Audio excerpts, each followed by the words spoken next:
காலையிலே என்ன பாக்குறதுக்கு வந்திருக்க? காரணம் இல்லாம வர மாட்டேங்க. என்ன விஷயம்? உன்கிட்ட ஒரு உதவி கேட்டுதான் வந்திருக்க மீனு. என்னோட தோழி ஒருத்தி என்னை பாக்குறதுக்காக ரொம்ப தூரத்துல இருந்து வரா. அவளும் நானும் சின்ன வயசு ஃப்ரெண்ட்ஸ். நான் கல்யாணம் ஆகி வேற ஊருக்கு போனதால இப்போ நாங்க பார்த்து சரியா 10 வருஷம் ஆயிடுச்சு. இன்னைக்குதான் அவ வர்றேன்னு எனக்கு சொன்னான். அதான் அவளை வரவேற்கிறதுக்காக சுவையான விருந்து தயார் செய்யலாம்னு இருக்கேன். அதுக்குதான் உன்னோட உதவியை தேடி வந்திருக்க மீனு. என்ன கௌரி சொல்ற? விருந்து செய்யறதுக்கு எதுக்கு என்னோட உதவி? என்ன மீனு, இந்த காதலியே நீ தான் சூப்பரா சிக்கன் பிரியாணி செய்வ. அதான் உன்னை கூட்டிட்டு போகலான்னு வந்தேன். எல்லா பொருளும் நான் தயாரா வாங்கி வச்சுட்டேன் மீனு. கொஞ்சம் வந்து அந்த பிரியாணியை மட்டும் எனக்கு செஞ்சு கொடுத்துட்டு போயேன். ஓ, அப்படியா கௌரி? சரி சரி, ஒன்றும் பிரச்சனை இல்லை. நான் வந்து உனக்கு செஞ்சு தரேன். ஆனா நீ முன்னாடி போய்கிட்டு கொஞ்ச நேரத்திலேயே நான் வந்துடுறேன் அப்படின்னு சொல்லி மீனு கௌரிய அனுப்புனா. தன்னோட குழந்தை சாப்பிட்டு முடிச்சதும் மீனு கிளம்பி கௌரியோட வீட்டுக்கு போனா. இன்னும் இதுல 2 கிலோ சிக்கன் இருக்கு. இந்த சிக்கனை வச்சு மொத்தமா நீ பிரியாணி செஞ்சிரு. கொஞ்சம் பிரியாணிய நீ உனக்கும் உன்னோட பொண்ணுக்கும் எடுத்துட்டு போ, சரியா? இல்ல கௌரி, நானும் என் பொண்ணும் இன்னைக்கு விரதம். எந்த நான்வெஜ்ஜுமே சாப்பிட மாட்டோம். அதனால உனக்கு உன் தோழிக்கு மட்டும் செஞ்சிடுறேன். செஞ்சது போக மிச்சம் இருக்கிற சிக்கனை வச்சு 65 மாதிரி கொஞ்சம் செஞ்சிடலாம், சரியா? அப்படின்னு சொல்லிட்டு வேக வேகமா கிச்சனுக்குள்ள போன மீனும் சுவையான சிக்கன் பிரியாணியை தயார் பண்ணினா. கூடவே சிக்கன் 65யும் தயார் பண்ணி மொத்தமா வச்சுட்டா. பாரு கிளி, நான் என்னோட தோழி கௌரியோட வீட்டுக்கு வந்திருக்கேன். ஆனா ரொம்ப வருஷமானதால அவளோட வீடு எங்க இருக்குன்னு எனக்கு மறந்துருச்சு. கொஞ்சம் அவளுக்கு வீட்டுக்கு போற வழியை மட்டும் சொல்றியா? கௌரி, கௌரி வீட்டுக்கா? நீங்க எதுக்காக போறீங்க? இங்க பாரு கிளி, அவ என்னோட நெருங்கிய தோழி. அவளை பாக்குறதுக்காக நான் போறேன். இதெல்லாம் உனக்கு என்ன கேள்வி? வழி கேட்டா சொல்ல வேண்டியதுதானே? அப்படின்னு ரொம்ப கோவமா கழுகு பேசிச்சு. கழுகு கோவப்படுறத பார்த்து வேக வேகமா அந்த இடத்துல இருந்து மிட்டு பறந்து ஓடிட்டா. கிளி பறந்து போனதை வச்சு கழுகுக்கு நல்லா ஒரு விஷயம் புரிஞ்சுச்சு. இந்த காட்டுல இருக்கிற பறவைங்க எல்லாம் நம்மள பார்த்து பயப்படுறாங்கன்னு. சரி, இதுக்கு மேல யார்கிட்டயும் வழி கேட்டுட்டு இருந்தா கௌரி வீட்டுக்கு போக நேரம் ஆயிடும் அப்படின்னு சொல்லி அங்க எங்கேயும் அலைஞ்சு திரிஞ்சு ஒரு வழியா கௌரியோட வீட்டுக்கு வந்து சேர்ந்தா. மதி வரத பார்த்த கௌரி ரொம்பவே சந்தோஷப்பட்டா. என்னாச்சு மதி? ரொம்ப நேரமா உனக்காக காத்துட்டு இருக்கேன். அப்பவே கிளம்புங்க. ஏன் இவ்வளவு நேரம் ஆயிடுச்சு? இல்ல கௌரி, வழியில வழி தெரியாம எல்லா பறவைங்கிட்டையும் கேட்டேன். ஆனா எல்லாரையும் என்ன பார்த்து பயந்து ஓட்டம் அடிச்சுட்டாங்க. அதனாலதான் அங்க எங்கேயும் அலைஞ்சு திரிஞ்சு வர்றதுக்கு நேரம் ஆயிடுச்சு. ஓ, அப்படியா? புதுசா ஒரு கழுக பார்த்தோன்னே காட்டுல இருக்கிற பறவைங்க எல்லாம் பயந்துருப்பாங்க. சரி சரி, நீ அதை நினைக்கலாம் ஒண்ணும் கவலைப்படாத. போக போக என்னோட நண்பன்னு சொன்னா கண்டிப்பா எல்லா பறவைங்களும் உன் கூட ஃப்ரெண்ட் ஆயிடுவாங்க. அப்படின்னு சொல்லிட்டு கழுகு கூப்பிட்டுட்டு வீட்டுக்குள்ள போனா. கௌரி, கௌரி, யார் இந்த கழுகு? என்ன மீனோ, உனக்கும் பயமா இருக்கா? இவ என்னோட தோழி, நான் சொன்னேன்ல, அவதான் இவ. ஓ, உன்னோட சின்ன வயசு தோழன்னு சொன்னீங்க, அவங்க தானா? ஆமா, எதுக்கு இப்ப இந்த குருவியும் என்ன பார்த்து பயப்படுது? இல்ல மகி, எல்லாருக்கும் கழுகுன்னா ஒரு பயம் இருக்கும் தானே. சரி, நீ ஒண்ணும் கவலைப்படாத. போக போக எல்லாம் சரியாயிடும். ஆமா, இந்த குருவி என்ன பண்ணுவோம் வீட்டுல? இல்ல மகி, எனக்கு பிரியாணி செய்ய தெரியாது. இந்த காட்டிலேயே ரொம்ப பிரமாதமா பிரியாணி செய்யறது இவதான். அதான் நீ வர்றங்கிறதுக்காக பிரியாணி செய்யறதுக்காக அவளை கூப்பிட்டு வந்த. அவ வீடு நம்ம வீட்டுக்கு பக்கத்துலதான் இருக்கு. அப்படின்னு கௌரி சொன்னா. சரி கௌரி, என்னோட பொண்ணு தனியா இருப்பா. நான் வேகமா வீட்டுக்கு போறேன் அப்படின்னு சொல்லிட்டு மீனும் அங்கிருந்து தன்னோட வீட்டுக்கு கிளம்பி போயிட்டா. மீனும் செஞ்ச பிரியாணிய ரொம்ப ரசிச்சு ருசிச்சு அந்த மாகி கழுகும் கௌரிக்காகவும் சாப்பிட்டாங்க. ஆமா கௌரி, அந்த குருவி வந்துச்சுல்ல, அதுக்கு அப்படி எத்தனை குழந்தைங்க இருக்காங்க? இவ்வளவு வேகமா ஓடுது? நிறைய குழந்தைங்க இருந்தாங்க. ஆனா எல்லாரும் இறந்துட்டாங்க. இப்போ அவளுக்கு என்ன இருக்கிறது? ஒரே ஒரு பொண்ணு மட்டும்தான். ஓஹோ, அப்படின்னா அவளோட கணவர் எங்க? அவரு போன வருஷம் காட்டுல அடிச்ச புயல்ல இறந்து போயிட்டாரு. பாவம், அவளும் அவ பொண்ணும் தனியா தான் வாழ்ந்துட்டு இருக்காங்க. ஓ, இருக்கட்டும் இருக்கட்டும். நல்ல சுவையான பிரியாணியை செஞ்சிருக்கா. திரும்ப திரும்ப நீ அவளை கூப்பிட்டு எனக்கு பிரியாணி செஞ்சு தர சொல்லு, சரியா?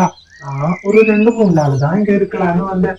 ஆனா இந்த காட்டை பார்த்ததும் எனக்கு இங்கேயே கொஞ்ச நாள் தங்கி இருக்கணும்னு ஆசை வந்துடுச்சு. அதனால ஒரு 10 நாள் இருக்கலாம்னு இருக்கேன். உனக்கு இதுல எதுவும் ஆட்சேபம் இல்லையே கௌரி? அட, என்ன மகி இத போய் என்கிட்ட கேட்டுட்டு இருக்க? 10 நாள் என்ன, ஒரு மாசம் வேணாலும் இரு. எனக்கு அதுல எந்த ஆட்சேபனையும் இல்ல. உன்னை நான் பார்த்து சரியா 10 வருஷம் ஆகுது. 6 வயசுல நம்ம பாத்துக்கிட்டது. அதுக்கப்புறம் ரொம்ப வருஷம் கழிச்சு பாத்துட்டு இருக்கோம். இன்னையில இருந்து உனக்கு தினமும் ஒரு விருந்து செஞ்சு உன்னை சந்தோஷப்படுத்துறேன்.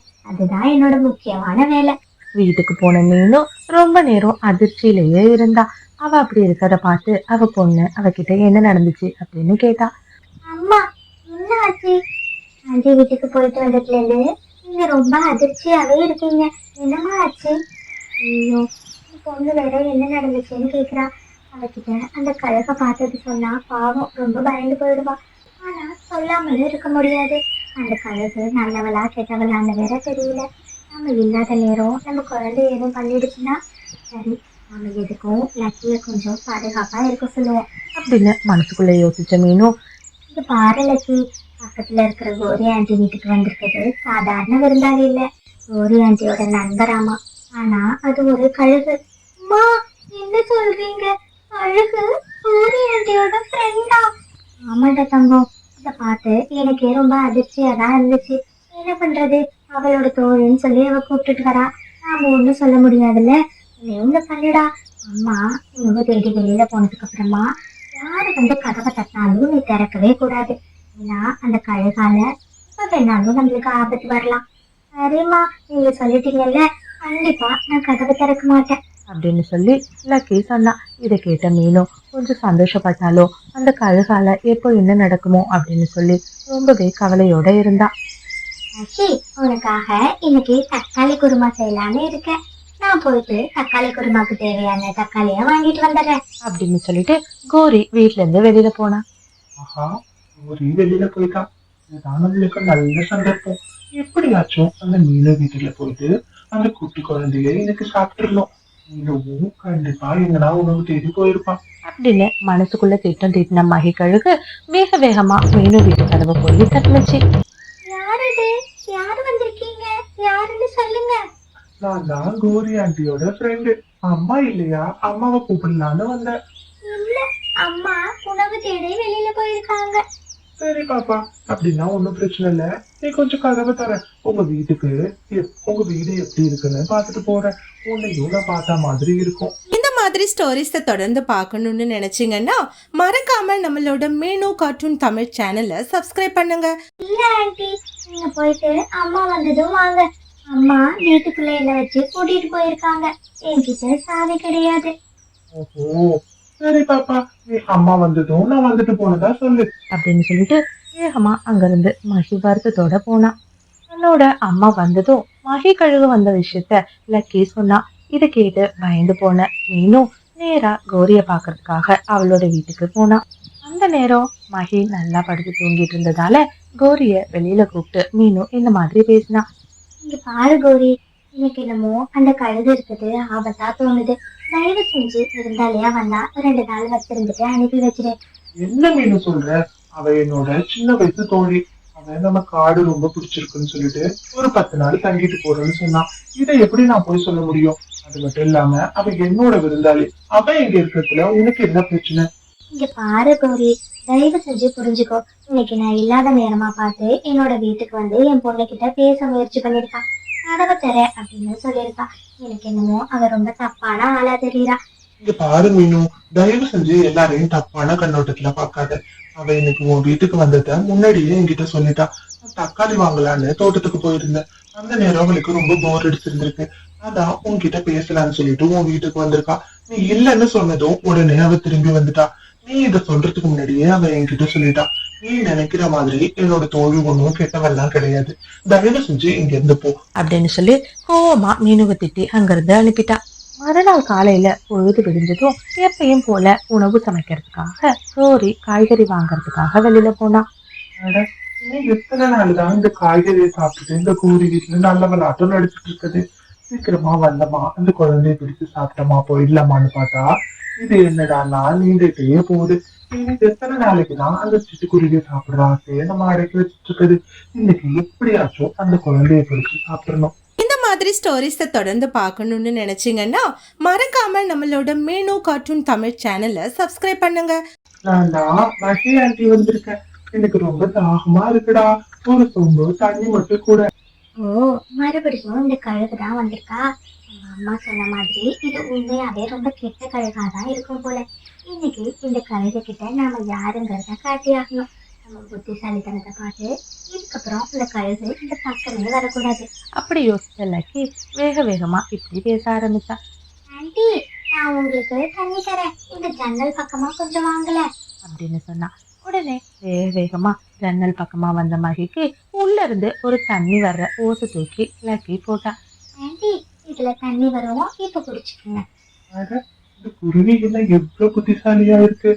சரி பாப்பா, தண்ணி எனக்கு போதும், நீ திரும்ப ஓசை உள்ள இழுத்துக்கோ அப்படின்னு சொல்லிட்டு வேக வேகமா அங்கிருந்து கிளம்பி மகி திரும்பவும் வீட்டுக்கு போனா. இன்னைக்காச்சும் அந்த குருவியை சாப்பிட்டுட்டு இங்க இருந்து கிளம்பிடலான்னு பார்த்தா முடியாம போயிடுச்சு. சரி, இன்னும் எத்தனை நாள் ஆகுதுன்னு பார்ப்போம். நாக்கு வேற 2 நாளா காய்கறியை சாப்பிட்டு ரொம்பவே அழுத்து போயிட்டு இன்னைக்கு இந்த கோரி என்ன செஞ்சு வச்சிருக்கானே தெரியல அப்படின்னு சொல்லி புலம்பிட்டு இருந்துச்சு. அம்மா, இன்னைக்கும் அந்த கழுகு வந்துச்சுமா. அப்படின்னு சொல்லி நடந்த எல்லா விஷயத்தையும் மீனு கிட்ட சொன்னா. அப்பா, நானும் நிறைய தடவை கோரி ஆண்டி கிட்ட சொல்லிட்டேன்டா. ஆனா கோரி ஆண்டி அந்த கழுகு கெட்டவங்கிறத புரிஞ்சுக்கவே மாட்டா. இதுக்கு மேல நாம என்ன சொல்ல முடியும் சொல்லு? காட்டுல இருக்கிற மற்ற பறவைங்களும் அந்த கழுகை பார்த்து ரொம்பவே பயப்படுறாங்க. இதை எல்லா பறவைங்களும் கோரி கிட்ட சொல்லியிருக்காங்க. ஆனா கோரி அதை புரிஞ்சுக்கவே மாட்டாடா.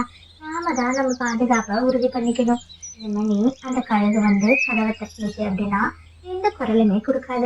வீட்டுல யாரும் இல்லைன்னு நினைச்சு வேகமா அந்த கழுகு போயிடும் அப்படின்னு சொன்னா.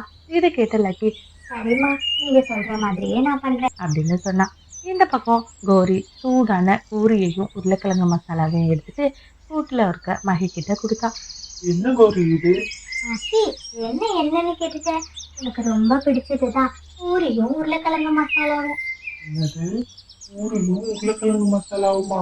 ஐயோ, இன்னைக்கும் சிக்கன் இல்லையா? அப்படின்னு மனசுக்குள்ள யோசிச்ச மகி, என்ன கோரி, எப்ப பார்த்தாலும் ஒரே வெஜிடேரியனா கொடுக்குற. இன்னைக்கும் சிக்கன் பிரியாணி இருந்தா நல்லா இருக்கும். ஆனா சிக்கன் செய்யவே இல்லை. வந்த அன்னைக்கு செஞ்சேன், அதுக்கப்புறம் சிக்கனை கண்ணுல கூட காட்டல. இங்க பாரு மகி, நான் ரொம்ப ஏழ்மையான நிலைமையில இருக்கேன். நாளே நீ வந்த அப்படிங்கிறதுக்காக எனக்கு அங்க இங்கேயோ இருந்த பணத்தெல்லாம் புரட்டி போட்டு தேவையான சிக்கனை வாங்கல. அந்த சிக்கன் வாங்குறதுக்கும் பக்கத்து காட்டுக்கு தான் போயிட்டு வந்தேன் தெரியுமா? இந்த காட்டுல சிக்கன் கடையே இல்லை. உனக்கு வேணும்னா நாளைக்கு நான் சிக்கன் சமைச்சு தரேன். இன்னைக்கு இந்த பூரியையும் கிழங்கு மசாலாவையும் சாப்பிடு. சரி கோரி, நீ சாப்பிட்டுட்டு படு. எனக்கு இப்ப கொஞ்சம் வயிறு உப்புசமா இருக்கு, கொஞ்சம் நேரம் கழிச்சு நான் சாப்பிட்டுக்கிறேன் அப்படின்னு சொல்லிட்டு கோரிய சாப்பிட சொன்னா. கோரி உருளைக்கிழங்கு மசாலாவை சாப்பிட்டுட்டு வேகமா அசதியில படுத்து தூங்கிட்டு. இந்த கோரி ரொம்பவே அழிச்சாட்டியம் பண்றா. என்னமோ சிக்கன் சமைச்சு கொடுப்பான்னு பார்த்தா காய்கறியா போட்டு நம்மள சாக அடிக்கிறா. அந்த குருவி என்னடானா நம்ம கிட்ட இருந்து எப்படியும் ஒவ்வொரு நாளும் தப்பிச்சுட்டு இருக்கு. இன்னும் எத்தனை நாள் தான் அந்த குருவிக்காக இவ சமைக்கிற காய்கறியை சாப்பிட்டுட்டு நாம இருக்கிறது? இன்னைக்கு இந்த கோரியை நாம சாப்பிடலாம். அப்பதான் ரொம்ப நாளா சாப்பிடாம இருக்கிறதுக்கு கொஞ்சம் திருப்தியா இருக்கும்.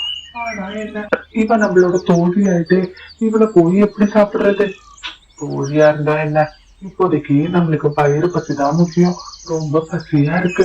இந்த காகமும் நல்லா சந்து தொங்குது. நாம இன்னைக்கு இதை சாப்பிட்டுட்டு இந்த காட்டுல இருந்து ஓடிடணும் அப்படின்னு யோசிச்ச மகி நேரா தூங்கிட்டு இருக்கிற கோரியோட கூப்பிட்ட போய் உட்காந்தவ அசந்து தூங்கிட்டு இருக்கிற கோரியோட வாயில சத்தம் போடாம இருக்கிறதுக்காக கயிறை போட்டு டைட்டா கட்டினான்.